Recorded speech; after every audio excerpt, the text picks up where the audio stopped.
इथे उभी आहे अतिशय आनंदाने आणि कृतज्ञतेने, कारण माझ्या विद्यार्थ्यांनी आज मला बेस्ट टीचर म्हणून निवडलं आहे। ही माझ्यासाठी खूप सन्मानाची गोष्ट आहे।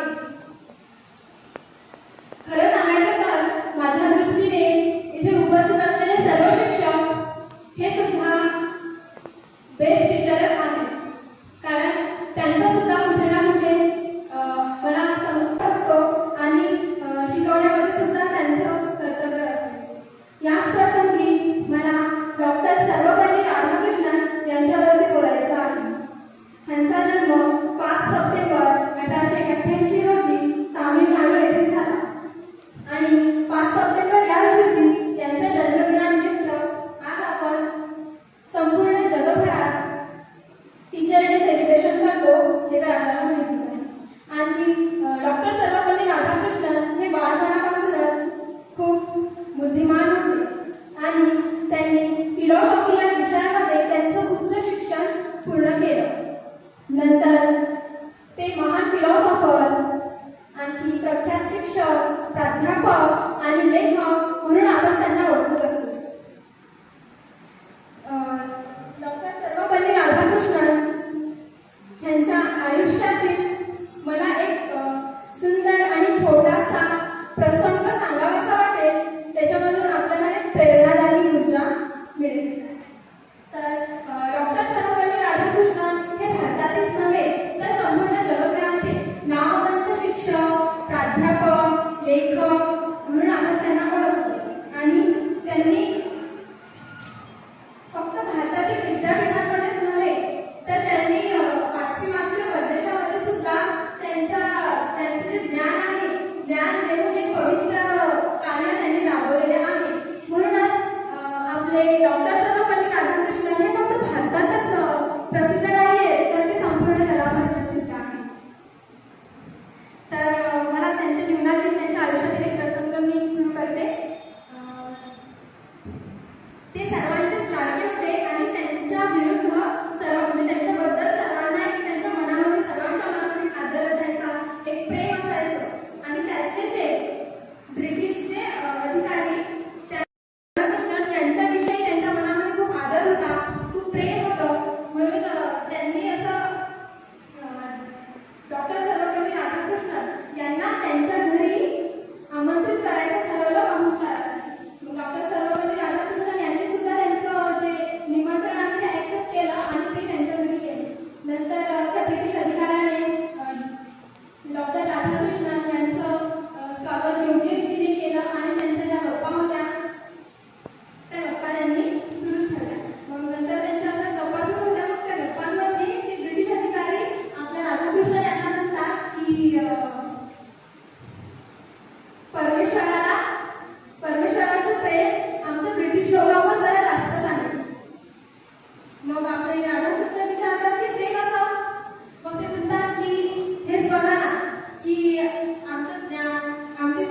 त्यांच्या मनाला पण असं दुखावलं गेलं नाही आणि हसत त्यांच्या ज्या गप्पा होत्या त्या सुरू राहिल्या. आणि ब्रिटिश अधिकारी असं म्हणजे मनात विचार करत होते की भाकरीच्या दाखल्याचे स्पष्टीकरण करून की एक छान उदाहरण देऊन यांनी आम्हाला समजावून सांगितलं आणि खूप चांगल्या प्रकारे एक्सप्लेन केलं.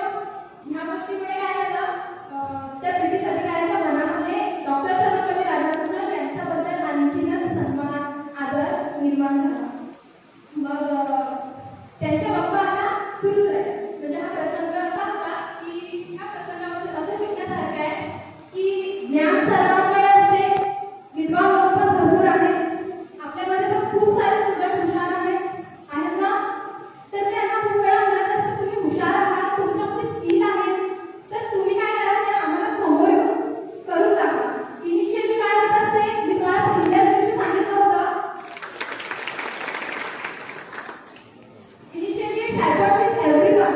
समोर येऊन काय होते, आपले हात पहिले थरथर कापायला लागतात.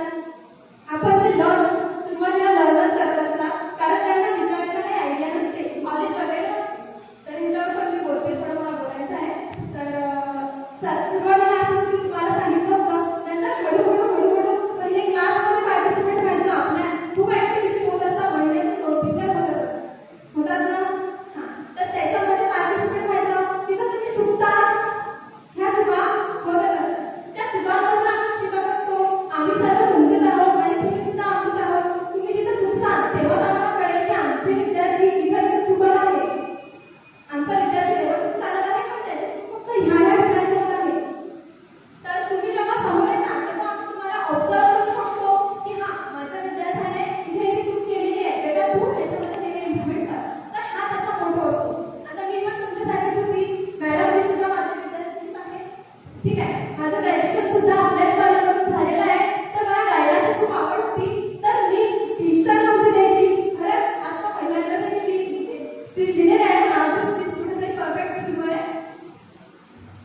कारण एक नवीन रिस्पॉन्सिबिलिटी माझ्यावर आलेली आहे की माझ्या विद्यार्थ्यांनी मला निवडलेलं आहे.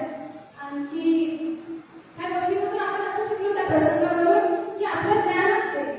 मग आपल्या लाईफमध्ये खूप सारे अप्स अँड डाऊन्स येत असतात, खूप सारे क्रिटिकल सिच्युएशन येत असतात की त्या आपल्याला कधी कधी हँडल करता येते. मग काय करायचं असते, take a deep breath and think what you can do. तुम्ही तिथे काय करू शकता, तुम्ही विचार करू शकता. तुमच्याजवळ नॉलेज आहे, लहानपणापासून तुम्ही सर्व सब्जेक्ट शिकत आलेले आहे, असं काही नाही बेसिक वगैरे क्लिअर असेल. फक्त आता तुम्हाला गरज आहे विचार करायची, खूप सारं नॉलेज गेन करायची. त्याच्यासाठी मी सर्वांना काय केलेलं आहे, पॉडकास्ट ऐकायचं डेली एक सांगितलेलं असेल. आता आपल्या डिबेट स्पर्धा आहे, वेगवेगळ्या प्रश्नमंजुषा इथं अमरावतीला युथ फेस्टिवलसाठी. तर हे नॉलेज तुमचं असं डायरेक्ट गेन होत नसते. नॉलेज कसं गेन होते, consistency is very important in any work. If you want to be confident, एका दिवसात तुम्ही कॉन्फिडंट नाही होऊ शकत आहे, ठीक आहे. तर आय होप तुम्हाला समजलं असेल. तर इथं काय केलं, डॉक्टर सर्वपल्ली राधाकृष्णन यांनी त्यांचं जे ज्ञान आहे, त्यांचं जे शिक्षण आहे, त्यांनी तिथं त्याचा उपयोग केला की त्यांनी आपल्यावर टीका केलेली आहे. मग आपण कसं आन्सर करायचं, तर त्यांनी एकदम व्यवस्थित असा आन्सर दिलेला आहे जेणेकरून त्या ब्रिटिश अधिकाऱ्याला सुद्धा हर्ट झालं नाही आणि त्यांनी त्याचं मत सुद्धा, त्यांचा जो मुद्दा आहे तो सुद्धा व्यवस्थित त्यांना पटवून दिला. आणि हा जो मुद्दा पटवून दिला, तर हा वे जो आहे हा अगदी त्या ब्रिटिश अधिकाऱ्याला सुद्धा आवडला, ठीक आहे. तर आपण खूप लकी आहे की डॉक्टर राधाकृष्णन सारखे टीचर आपल्या भारतामध्ये संपूर्ण जगामध्ये होऊन गेले आणि त्यांच्यामुळेच आपण टीचर डे सेलिब्रेट करत असतो, ठीक आहे. तर आपण हे शिकू शकतो. तर आज विद्यार्थ्यांनी मला बेस्ट टीचर निवडून ही माझ्यासाठी म्हणजे मला सन्मान दिला, मला आदर दिला, तुमचं प्रेम मला म्हणजे दाखवलं की हा मी सुद्धा काहीतरी मुलांमध्ये बदल करत आहे, ठीक आहे. तर हे मला खरंच खूप आवडलं. पण मला एक सांगावंसं वाटेल, माझा हा ठाम विश्वास आहे की it is not only me, every teacher plays a vital role in a student life. कोणी संस्कार देतो, कोणी ज्ञान देतो, कोणी आत्मविश्वास देतो, तर कोणी फक्त उभं राहून आधार देतो. तर हा सर्वांचा रोल प्रत्येक शिक्षकांनी तुमच्या लाईफमध्ये आहेच. मला निवडून दिलं, मी तुमचा आदर करते, पण सर्व टीचर आपल्यासाठी बेस्टच आहे.